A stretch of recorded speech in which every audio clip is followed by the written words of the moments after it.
What? An actually good game? You know what?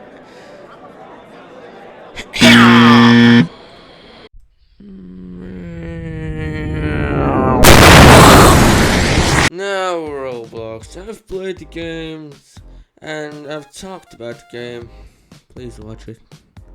I need the views. And most of the videos on my channel about Roblox are negative because what positive can you talk about a complete disaster of a website? What better to do than to talk more smack about Roblox, but maybe not the moderation team, but perhaps the players themselves.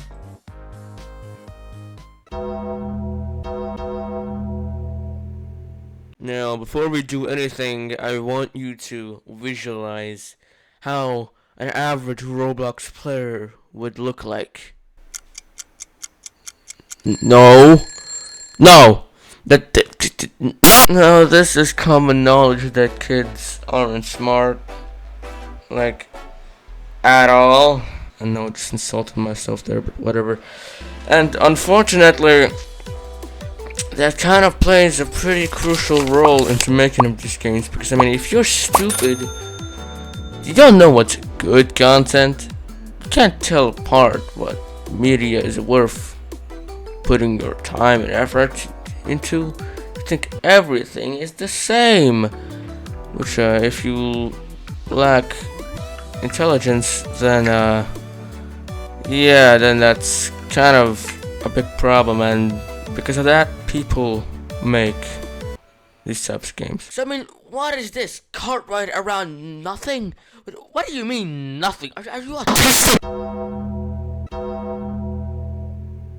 It's just very time efficient, and for a big development studio, very cost efficient.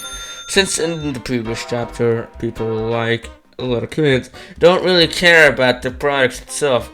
All they want is really quick stimulation. That's where, for example, simulators come into play. The idea of it is basic enough for it to be understandable to any age demographic. They are also easily accessible.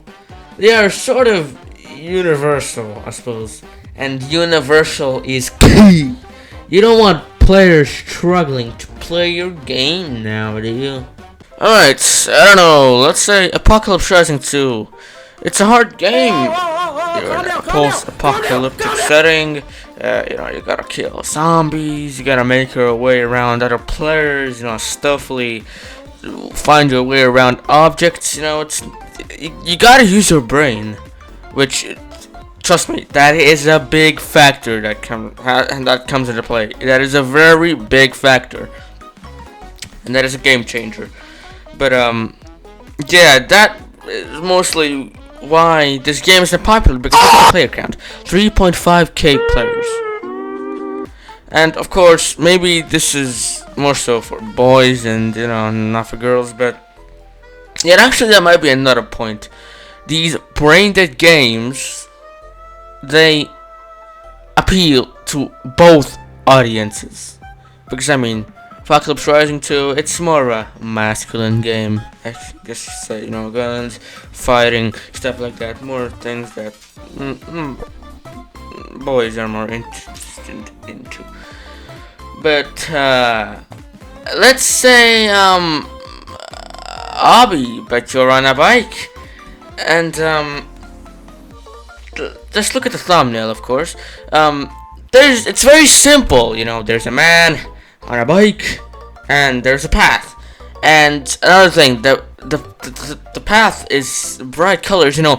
Dumb kids are like moths to a flame. They're attracted to light, except the light is bright colors, which is actually sort of the same thing. But let's see the title. It's very simple. There's an obby, and you're on a bike. That's it. Let's compare the player count. 3.5k and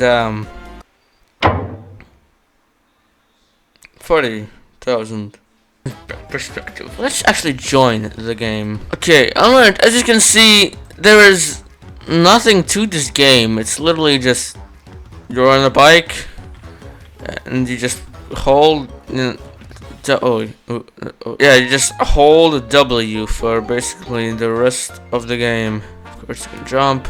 Now, maybe, of course, in the later levels, you have to be a little bit more careful because of the obstacles, but it's still very simple. Because, I mean, regular parkour is a lot more difficult than this crap. Yeah. And this, of course, appeals to both audiences, not just one. Another thing I want to talk about in this game is like a shit ton of monetization. Because, like, for example, here, would you like to purchase? Kill all. I mean, why would you even kill all? That has nothing to do with the itself. Because devs don't really care about the obby to begin with. And like, see, gravity coil, motorcycle, kill all, teleport gun. Yeah. And there's a lot of other things like bike, shop, skip stage. Like, why would you need that? No. It's because they need money, of course. And a lot of these stupid kids, they're trash at Roblox. And they'll just buy these things. And yeah, monetization is kind of the only way they make money.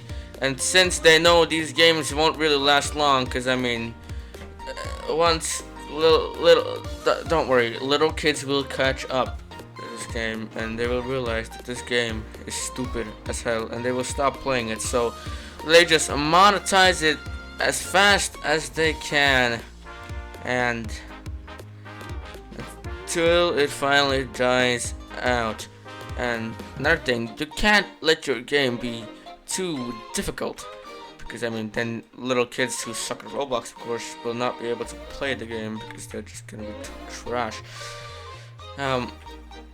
Again, kill all. They constantly advertise it. Okay, maybe this game is not as terrible and bad as other ones, but this one is still pretty monetized. So yeah, that is my completely idiotic take on trash games. I mean, this video was probably very incorrect, and you probably not know. But one thing I really do want to say is thank you, Dina, for this epic fan art. You know, this is the first time anybody has made this sort of stuff for me. It's very cool. Yeah, her Instagram will be linked in the description if you wanna check out and maybe commission her or something. I don't know. Yeah. Anyways, goodbye.